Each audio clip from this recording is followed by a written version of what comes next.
வெளிநாடு வாழ் தமிழர்களுக்கு வாக்குரிமை அளிக்கப்படும் என்கிற நாம் தமிழர் கட்சி ஒருங்கிணைப்பாளர் சீமானின் தேர்தல் வாக்குறுதி குறித்து மக்கள் குரல் பகுதியில் பல்வேறு பகுதி மக்கள் தெரிவித்த கருத்துக்களை நாம் பார்க்கலாம்.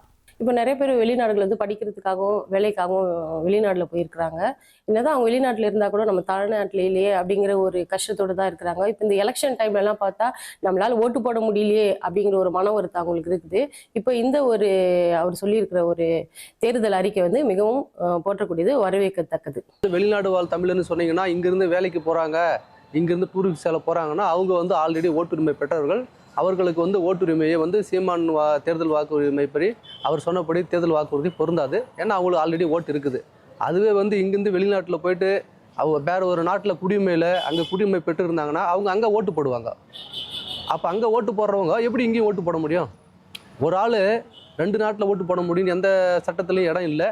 எந்த நாடும் ஒரு மனிதர் 2 இடங்களில் ஓட்டு போடுறதுக்கு சட்டம் அனுமதிக்கிறது இல்லை. நம்ம நாட்டோட தொடர்பில் இருக்கவங்களுக்கு கொடுக்கறது அதான் சரியானதாக இருக்குன்னு என்னோட கருத்தாக இருக்கிறது.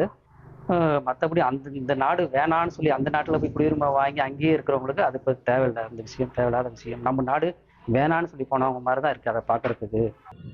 தமிழ்நாடு முதலமைச்சரே ஆனாலும் அது எடுத்துகிட்டு வர முடியாதுங்களே. பாராளுமன்றத்தில் சட்டத்தை நிறைவேற்றித்தான் அந்த ஒரு ஒப்புதலை பெற முடியுமே தவிர சீமான் தமிழ்நாட்டு முதலமைச்சர் ஆனாலும் அந்த சட்டத்தை நிறைவேற்ற முடியாது.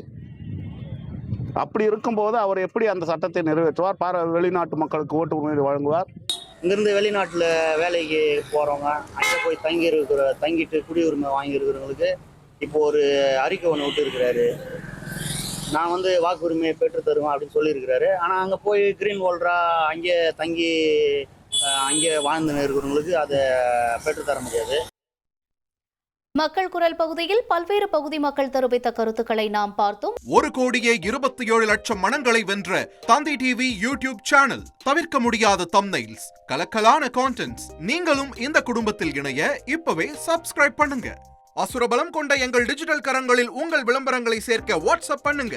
8939888838. Email advtthanditv@dttv.in.